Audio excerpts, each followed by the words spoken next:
Alrighty, what's going on, boys? Welcome back to a brand new video. Today we are on the brand new OEM's Enduro bikes. So yeah, we're going to talk about all the changes, all the change logs from the OEM project website, everything that's listed down on these new OEMs. But yeah, brand new Enduro OEM bikes out now on MX mods. Right, so the first change is the tyre overhaul. So I'm going to be literally reading off the screen. I'll probably pop it up on the screen as well.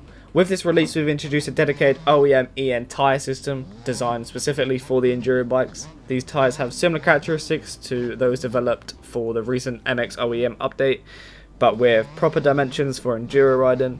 Expect improved grip, improved stability and performance across all terrains, tailored to the unique demands of Enduro tracks compared to the prior version.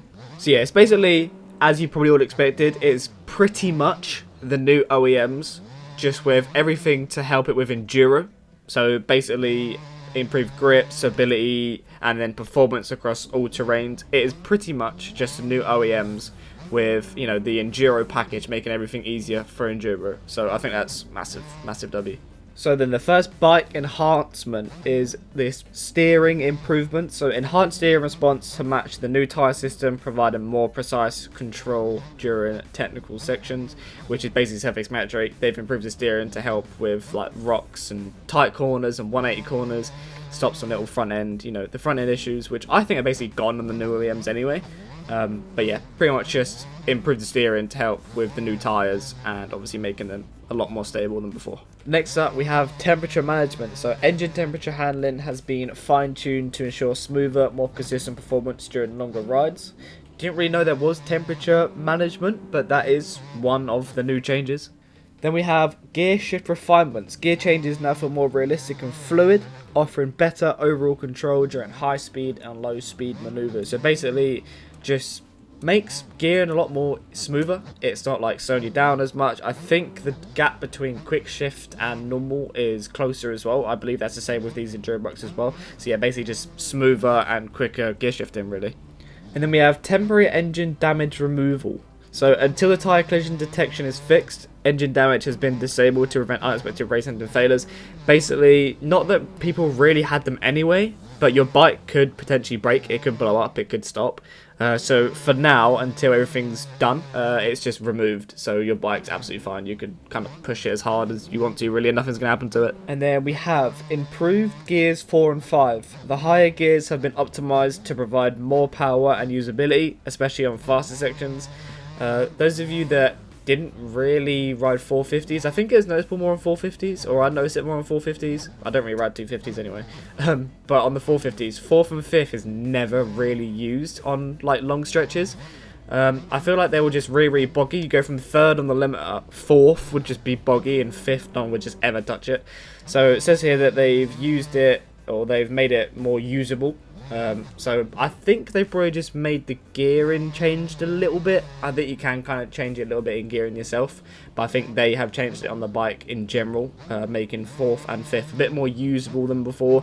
So I think that's pretty good. On the long sections, you can hold it 4th and 5th without bogging too much. I think that's a lot better as well. Right, this is the final bike enhancement change that they've done. So stronger rear brake. Increased braking power has been added to the rear brake, giving you better control when descending steep slopes and navigating tight turns.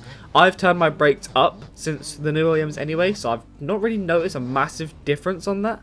But those of you that might run weak brakes, you guys might find that a lot better. But I mean, you kind of need that. These bikes really struggled to stop. When we did Krakenberg, you come flying down a hill or something and you can't stop. Like, you'd slam on your brakes, you'd have to like purposely front tug yourself so you wouldn't go like flying down the next cliff. So I think that's a big W. I think that'll definitely make Krakenberg and the big courses a lot better. Obviously I did this on hard enduro, so I probably didn't notice it that much. But if you're definitely coming down a steep hill, I'm sure you'd 100% notice that more. But yeah, that is the final bike enhancement. Now we're moving on to additional adjustments. Right, so first additional adjustments. These aren't like crazy big changes. It doesn't really affect too much. Just sort of things that they want you to know.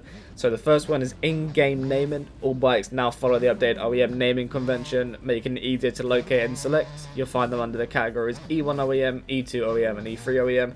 It's literally just where you change your bikes. So you click at the top, where you change your bikes on like MX1 OEM, MX2 OEM, for example, it would literally just be E1 OEM, E2 OEM, and E3 OEM. Very, very simple, very, very self-explanatory on how to find them, right, basically. But yeah, it's just its own category now, basically. Next one we have is idle and clutch updates. Idle and auto clutch updates, actually, my mistake. We've improved the idle system and auto clutch functionality for smoother engagement and throttle response. We got dyno and limited tweaks. Further adjustments have been made to ensure consistent performance across all bikes. So I think that just kind of means most bikes are kind of close together, I'd say. I don't think there's any like major meta enduro bike. Just says further adjustments have been made, and it just says to ensure consistent performance across all bikes. So don't think many bikes are that different. I think most bikes are pretty close together. So there's no meta enduro bike. So if you guys do some enduro championship or something, don't think you're going to find a meta enduro bike anytime soon, is what I'm saying. And then the final additional adjustments that they have is Sprocket Consistency. A uniform variety of sprockets is now available on all bikes for better tuning flexibility. I believe that just means they've added more sprockets on each bike. So each bike might have the same sprocket or different. It just says Sprocket Consistency. So yeah, it just says uniform variety of sprockets now available on all bikes. Better tuning flexibility. So I think it just means that there's more changes you can do to the sprockets, more gearing changes that you can do from before. So yeah, it's pretty simple, to be honest. Just have more gearing options, really. And then this is the final thing. This is the known issues. So from the testing, these are a few of the known issues that they have. So I'm just going to basically just read the little paragraph out that they've written. This update focuses on refining control and usability, ensuring that Enduro OEM continues to offer the best possible experience for technical off-road riding. While we're aware that the Enduro bikes are far from being perfect, we thought it's utmost time to finally give them the overhaul they deserve. From our own testing, we did notice some weird or spongy behaviour here and there. Reason for that is that the bike's geometry is far from what we're doing these days on the MX equivalents. This is planned to be tackled in a future update, but for now, we're pretty confident that this update makes the bikes usable again and revives some beloved Enduro tracks. So there are a few little issues, you know, like they said, a little bit weird, a little bit spongy in some places, but I feel like it's time to get an OEM update out. I feel like they've been sitting on this for a little while now. I know those of you that made Enduro tracks or just genuinely just love Enduro as a whole have really been waiting for an OEM Enduro update. These bikes haven't really been changed a lot. Will says, well, Dashback is making like a big Enduro model pack.